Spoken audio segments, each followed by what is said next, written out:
जियो के इस्लामाबाद के news room में इबहम की कैफियत है। कारकुन एक तरफ चैनल पर मुसलसल हमलों के आदी हो चुके हैं, ताहम मुस्तकबिल के बारे में मालूम नहीं। जियो के कारकुनों ने अपना काम जारी रखा हुआ है।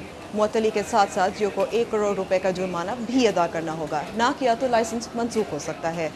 कानून ये भी कहता है कि जियो अदालत में इस फैसले के खिलाफ अपील भी कर सकता है। एक तिहाई से जियो का न्यूज चैनल्स पर राज रहा है और अब भी बाज लोग इसकी बंदिश से खुश नहीं।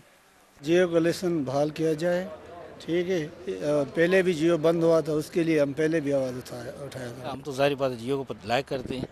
जियो हर मैच फर्स्ट खबर जियो ही देता है। आई थिंक इट्स गुड कि जो है वो उनको वो जुर्माना उन पे कह रहे हैं, और मुझे लगता है कि काफ़ी चैनल्स जो हैं वो सीखेंगे इससे।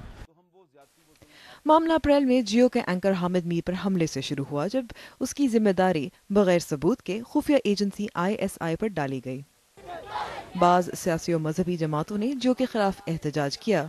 केबल ऑपरेटर्स ने चैनल को मुअत्तल किया और जियो को इश्तहारात मिलना मुश्किल हो गए। फिर जंग ग्रुप ने माफी छापी। डिफेंस वाले इससे मुतमईन नहीं है। वो कहते हैं कि मिली भगत है और आप पहली कमेटी ने परमानेंट बंद किया था, तो वो उसको चैलेंज करने जा रहे हैं। तो मैं अपील करता हूँ कंसर्न अथॉरिटी से कि खुदा के वास्ते ये चैनल बंद ना करें। आप मालिक को फाइन करें, उनके पास पैसा है, वो पैसा दे सकते हैं।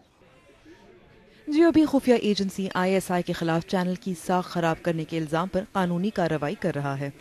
आज तो ऑफिशियली हमें सस्पेंड किया गया है, लेकिन 50 दिन से जियो सुपर, जियो तेज़, जियो एंटरटेनमेंट, जियो कहानी ऑफ एयर है।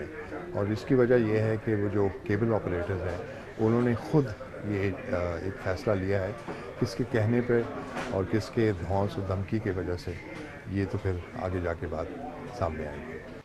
बाज माहिरीन का ख्याल है कि पेमरा के इस फैसले से साबित होता है कि हुकूमत ने दरमियाना रास्ता अपनाया है।